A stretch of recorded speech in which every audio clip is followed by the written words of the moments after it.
vous parler de Kylian Mbappé en conférence de presse hier à la veille du match contre l'Autriche. Il a fait passer un message aux Français en vue des élections législatives prochaines. On l'écoute. Kylian Mbappé est contre les extrêmes, contre les idées qui divisent. L'euro a une place très importante dans nos carrières, mais je pense qu'on est des citoyens avant tout et je pense qu'on ne doit pas être déconnecté du monde qui nous entoure et encore moins quand ça concerne notre pays. Voilà. On sait qu'on est dans un moment très important de l'histoire de notre pays, une situation inédite. Donc c'est pour ça que j'ai vraiment envie de m'adresser à tout le peuple français et surtout à la jeune génération. Je pense qu'on est une génération qui peut faire la différence. Aujourd'hui, on voit très bien que les extrêmes sont aux portes du pouvoir et on a l'opportunité de choisir le futur de notre pays. Et c'est pour ça que j'appelle à tous les jeunes d'aller voter, de vraiment prendre conscience de l'importance de la situation. J'espère que ma voix va porter un maximum parce que le pays, on a besoin de s'identifier à ce pays. On a besoin de s'identifier à nos valeurs qui sont des valeurs de mixité, de tolérance, de respect. Et ça, c'est indéniable. Et je fais confiance à tous les Français. Je sais qu'il y a pas mal de jeunes qui se disent oui, mais une voix va rien changer. Au contraire, chaque voix compte. Donc c'est pour ça qu'il faut pas se cacher. On dit souvent qu'il ne faut pas mélanger politique et foot. Je suis d'accord quand ça concerne des broutilles. Mais quand c'est des situations comme celle-ci, c'est très important. Et c'est plus important, comme j'ai dit, que le match de demain. Et c'est une vérité et j'espère qu'on m'en voudra pas. Parce qu'aujourd'hui, le pays il est dans une situation qui est très importante. Le match de ce soir est important, mais ça, c'est encore plus important. Qu'est-ce que vous avez pensé du discours du capitaine des Bleus ? Pas tous en même temps, hein. Je crois que ça vous laisse pantois. Non, mais en fait, voilà, il y a un silence parce que Didier Deschamps l'a rappelé juste après.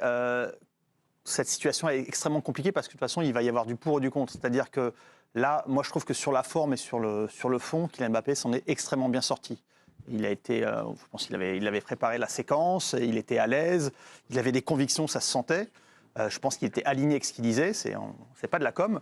Maintenant, pourquoi est-ce que je dis que ça peut lui revenir dans la tête ? C'est que si ce soir ça se passe mal pour l'équipe de France, évidemment que cette prise de position, elle va revenir parce qu'il y a une question qui se pose, c'est est-ce que ce débat-là, il n'a pas pollué l'avant-match des Bleus ? Maintenant, Kylian Mbappé, lui, il explique qu'il y a une échelle de valeurs et que dans l'échelle des valeurs, la situation politique en France, aujourd'hui, elle est plus importante que le match. Donc, il sera cohérent par rapport à ça. Mais voilà, moi je suis assez d'accord avec l'analyse de Deschamps finalement là-dessus. Sa prise de position, elle est personnelle. Il y a du pour, il y a du contre dans le fait de s'exprimer. Maintenant, ça va être aux joueurs également d'assumer derrière sur le terrain cette prise de position politique et montrer qu'ils sont capables de faire la part des choses et d'assumer les deux. On va l'écouter, Didier Deschamps, tout à l'heure sur le sujet. Olivier. Non, mais juste qu'ils disent que la situation en France soit plus importante pour le match que le match. Au moment où il le dit, peut-être.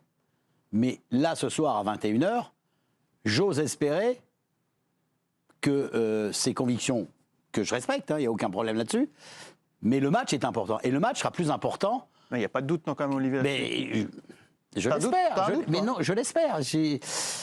À force de réécouter, je commence à avoir quelque chose qui rentre dans ma tête et ça me gêne. Donc j'espère juste... ce doute, hier soir j'étais encore convaincu et je pense que ça peut même être une source de motivation pour faire un match canon et pour faire quelque chose de fort, mais à force de l'entendre, c'est peut-être parce que je l'entends depuis hier soir et depuis hier après-midi, on l'entend beaucoup ce message, donc à un moment donné, et c'est vrai qu'il a quand même des mots forts. C'est vrai que la situation de notre pays, elle est à un moment crucial. On est tous d'accord là-dessus.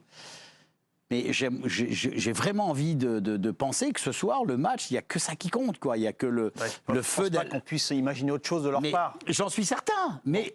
Je ne sais pas pourquoi, il y a quelque chose qui me fait douter. Ce serait dommage si jamais il se rate ou il fait une contre-performance qu'on lui mette ça sur le dos. Mais ça, il n'y échappera pas. Ça, il le sait. Mais il le sait, Virginie, il n'y a pas un problème. Il y échappera pas. Faire la part des choses, quand même. Mais non, la part des choses. Quelles que soient les prises de position des joueurs ou des entraîneurs en veille de match, enfin voilà, on l'analyse après à l'aune des matchs. Je fais un comparatif, ça me vient à l'esprit. Je ne dis pas du tout que c'est la même importance, mais quand Christophe Galtier a fait une blague malheureuse quand il était char à voile, voilà, le char à voile. Ça l'avait suivi des mois et c'était ô combien moins important que ce qui se passe aujourd'hui. Clair. Moi, là où je rejoins David, c'est que j'ai été impressionné par la clarté des propos. Je trouve que c'est très important qu'il y ait une clarté des propos sur ce type de position. Et peut-être à l'inverse de Didier Deschamps d'ailleurs, la prise de position de Mbappé, elle est claire. On a parfaitement compris ce qu'il voulait dire. Là-dessus, moi, je suis plus sur un ressort qui est très personnel. Mbappé a eu besoin de le dire, d'un point de vue personnel, pour que ça transpire dans sa communication pour lui. Peut-être qu'il l'a fait parce qu'on lui a demandé. J'en doute un peu. Je pense que c'est des questions qui sont très personnelles et ça nous rejoint nous sur le plateau ou même les gens qui nous regardent devant leur télé. Certains ont certainement eu envie d'en parler à l'extérieur. D'autres, c'est quelque chose d'intime. Pour qui tu votes, ça ne nous concerne pas. Mbappé a eu besoin de le dire. Il sait que sa voix le porte. Il a dû réfléchir à ses propos. Peut-être même qu'ils ont été écrits, un peu répétés, en tout cas travailler avec son entourage personnel avant sa conférence de presse. Mais c'est pas le genre de personne qui prend les choses à la légère. Il ne le dit pas à la légère, mais en même temps, moi j'ai aussi envie d'être un peu plus spontané et c'est pour ça que je suis un peu moins craintif que ce que dit Olivier. Je pense qu'en fait, il a eu envie de parler et qu'aujourd'hui, ce matin, on a basculé sur l'organisation de l'Autriche, la tactique autrichienne et ça va rester en lui, ça va l'inspirer, mais je ne doute pas que pendant 90 minutes ce soir, il oublie ce qui se passe en France. On part rapidement retrouver Sébastien qui veut se prononcer sur le sujet et qui prend une petite saucée. Ah. Il n'y a pas le t-shirt. Oui, là, ça y est, on est très clairement sur la petite saucée, mais je pense surtout à mon camarade Charlie, parce que lui, il m'a gentiment donné son parapluie, et lui, il la prend vraiment, la saucée. Mais il va s'en sortir, on lui offrira un petit chocolat chaud. Non, c'était au départ, par rapport à ce que disait David, sur le fait qu'il allait, si ça se passait mal ce soir, sans doute en payer les conséquences, mais on s'en fout complètement, et je pense qu'il s'en fiche complètement. En fait, je sais qu'on n'est pas tous d'accord là-dessus, c'est pas grave. Par exemple, Olivier Rouillet s'est exprimé hier soir, je l'ai entendu et on n'est pas forcément d'accord c'est vraiment pas grave, mais moi je m'en fiche complètement. Si jamais Kylian Mbappé rate son match ce soir, il rate son match ce soir, et si jamais ce qui s'est passé autour de l'équipe de France depuis quelques heures a eu une incidence, c'est pas grave, c'est la vie. Dans la vie, il y a des choses plus importantes qu'un match de football, il y a des choses plus importantes qu'un championnat d'Europe de football. Kylian Mbappé l'a dit assez brillamment hier et je le rejoins là-dessus.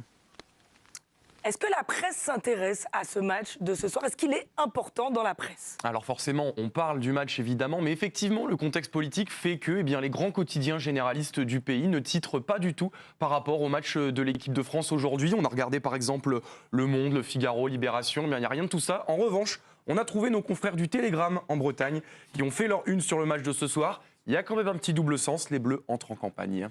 Donc ça monopolise finalement le débat avant ce match. C'est ce dont tu as peur, Olivier? Tu te dis qu'en fait, ils peuvent ne pas être du tout concentrés? Non, pas du tout. Non, au contraire. Alors, j'ai mal compris. Non, je dis juste qu'à force d'entendre le passage, ce qu'a dit Kylian Mbappé hier, à un moment donné, toi, en tant que consultant, tu te dis, peut-être qu'il peut y avoir quelque chose. Alors que j'en suis persuadé que non. Parce que je pense qu'ils s'en serviront, moi, comme source de motivation supplémentaire. Donc c'est très intéressant, bien au contraire. Je rejoins, de toute façon, Sébastien, il a raison de dire. C'est vrai qu'à la limite, s'il rate son match, on s'en fout. C'est vrai qu'on va pas lui reprocher de passer à travers parce qu'il a dit ça et ça. Oui, il n'a pas manqué 2 entraînements pour prendre position. Donc on est complètement d'accord. On pourra plus dire, oui, finalement, il en a marqué 4 des entraînements, mais c'est parce qu'il a une douleur au dos et qui ça le gêne pour accélérer. On est plus dans le côté santé physique, du moins, et football. Non, mais je suis d'accord là-dessus. Mais je reste. Bon, c'est tout. C'est juste cette petite. C'est parce que toi, tu l'as beaucoup entendu. Voilà. Ce que je veux dire, c'est que les joueurs, eux, dans leur bulle, ils sont pas dans la même matraquage. Je l'espère sincèrement. Et surtout qu'on ne vienne pas de l'extérieur les polluer. Oui. Tu vois, par des coups de fil en disant. Ça, c'est autre chose, Olivier. Ça, c'est une autre crainte que tu as qui peut être partagée par. Moi, je peux la partager, ta crainte. Non, mais j'entends, même par la famille ou n'importe quoi. Tu sais, on t'appelle, oui, tiens, machin. Alors, ceci dit, ça, c'est pas possible. Puisque tu parles de ça, il y a quand même un petit sujet quand même qui peut rejoindre ça. C'est le fait qu'il y ait le communiqué de la fédération auparavant. Qui n'allait pas du tout dans le sens de Kylian Mbappé. Pour le coup, on sent quand même qu'il y a une petite divergence parce que lui, quand il commence sa conférence, il dit qu'il a eu écho, comme si c'était quelque chose qui ne l'avait pas vraiment touché, concerné, de se communiquer. Donc on sent qu'en tout cas, ils ne sont pas alignés sur la façon de communiquer par rapport à ça. Sébastien, tu veux réagir? Il a l'abri. Oui, non, je voulais juste confirmer. On s'en sort, Olivier, on se bagarre. Je voulais juste confirmer que le communiqué n'avait pas du tout été apprécié par certains joueurs de l'équipe de France. Ça, c'est très très clair. Et la sortie de Kylian Mbappé à ce sujet était due à tout sauf au hasard. Sébastien, j'avais une interrogation, on en parlait avec Olivier avant l'émission, sur cette action collective que pourrait mener l'équipe de France. Je te lance une patate chaude, mais j'arrivais pas à trouver ce que ça pouvait être. Dans l'équipe, il y avait marqué que ça n'allait pas être une lettre. Est-ce que tu as une idée de ce que ça pourrait être, cette action collective de l'équipe de France, si action il y a, évidemment? Déjà, c'est complexe à mettre en place. Tu le sais, Pierre, bien entendu. Il faut trouver un accord. C'est un peu le Front populaire, vous voyez. Il faut trouver un bon programme et une bonne action. Donc, il y avait l'envie au départ de certains, en tout cas, de marquer le coup ce soir. De quelle manière, c'est une autre question, mais moi, d'après les infos que j'ai pu obtenir, c'était l'idée, c'était une envie en tout cas de marquer le coup avant le match. Alors comment? Faut trouver les bonnes solutions, faut trouver le bon message. Est-ce que ça aura vraiment lieu? Je ne peux pas vous le confirmer à l'heure qu'il est, mais c'était une hypothèse qui était travaillée.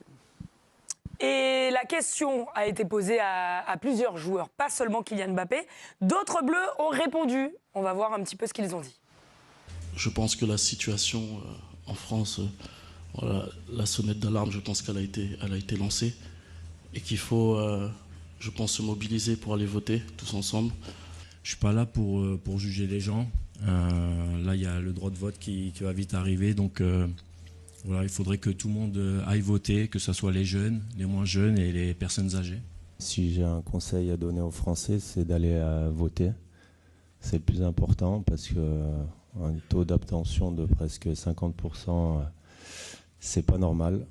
Et surtout, faut, en tant que citoyen, que ce soit vous, que ce soit moi, il faut se battre au quotidien pour que ça se reproduise pas et pour que le RN ne passe pas. Mais j'ai aucun doute qu'en équipe de France, tout le monde pense comme moi. Zéro doute. Voilà pour la prise de position des joueurs de Didier Deschamps. On va écouter le sélectionneur à présent sur le sujet, puisque lui aussi a été interrogé. Et à titre personnel, je ne peux que suivre ce qui me semble le plus important, même si j'ai jamais pris en tant que sportif une position politique, mais voilà, il y a un devoir civique pour toutes les citoyennes et les citoyens français. Il a toujours été important et il est toujours important par rapport aux prochaines échéances. Un peu plus de retenue du côté du coach, vous comprenez ça? Non, mais parce que bon, là, il y a cet extrait-là qui effectivement est important, mais auparavant, il explique ce que j'ai repris tout à l'heure sur le fait que pour lui, il n'y a pas de. La situation fait que, son point de vue, hein, quelle que soit la position des joueurs, il y a du pour et du contre dans les deux. En tout cas, c'est son analyse personnelle. Donc, et par ailleurs, je pense qu'il est également embêté par la position fédérale, son patron, le président, qui a tenu un discours de neutralité. Donc je pense que entre le fait de devoir se mettre de pas se couper du vestiaire et des joueurs, et Sébastien nous a informé du fait que les joueurs sont pas en ligne avec la fédération, et le fait que lui, bon voilà, il a aussi la proximité à conserver avec le président et les instances, peut-être qu'il est mal à l'aise, plus le fait que personnellement, ça n'a jamais été quelqu'un qui s'est positionné sur ces questions-là. Ouais, c'est ce qu'il disait même en tant que joueur. T'en penses quoi? En tant que joueur, il l'a rappelé en conférence de presse en 96 contre Jean-Marie Le Pen. Il l'avait dit de manière nominative. Voilà, depuis qu'il est entraîneur et surtout sélectionneur depuis 2012, c'est une position dont il excelle en fait, une espèce de neutralité, de ne pas se positionner publiquement. Moi, je ne le connais pas assez intimement pour savoir s'il a une vie privée active en termes de militantisme, quel que soit le secteur d'ailleurs dans lequel militantisme il pourrait y avoir. Voilà, je l'ai trouvé plutôt mal à l'aise sur cette sortie. C'est une sortie qui est moins travaillée, qui est moins claire, je reste là-dessus, que celle de Mbappé. Il s'est un poil emmêlé les pinceaux, on l'a senti un peu plus gêné, un peu plus tendu sur ce sujet que ce qu'on a pu entendre il y a quelques minutes sur les positions de Mbappé ou Thuram. Je vais donner la main à Sébastien Tarago parce que c'est un sujet qui lui tient à cœur, il a envie de réagir. Ouais, c'est un sujet qui me tient à cœur. Quand l'extrême droite est à deux doigts de diriger notre pays, ça me tient à cœur, effectivement. Mais c'est important d'en parler, c'est important de s'écouter aussi, et j'entends les autres points de vue avec plaisir. À la décharge de Didier Deschamps, il est salarié de l'équipe de la Fédération française de football. Donc, à partir du moment où il y a eu ce communiqué la veille, c'est pas si simple pour lui de se positionner. Après, quand on le connaît bien, quand on le suit depuis longtemps, on sait parfaitement que ce sont des sujets qui le dérangent. Il ne souhaite pas s'investir sur ces sujets-là en tant que sélectionneur. Et il était effectivement extrêmement mal à l'aise hier. Le contraste avec Kylian Mbappé était saisissant. Tout le monde l'a ressenti ainsi. Et j'ajoute une petite précision à ce que dit Pierre. quand il a pris position en tant que capitaine de l'équipe de France contre Jean-Marie Le Pen, c'était pas tant une position politique. C'était parce que je crois, Jean-Marie Le Pen avait dit qu'il y avait trop de noirs en équipe de France. Et donc là, on est sous une forme d'évidence absolue. Le capitaine de l'équipe de France réagit au nom, sans doute, de sa sensibilité, je l'espère, et aussi au nom de ses coéquipiers pour les défendre. Donc ce sont deux choses très différentes que de répondre à Jean-Marie Le Pen à l'époque, que de se positionner politiquement aujourd'hui avec ce qu'il se passe dans le pays.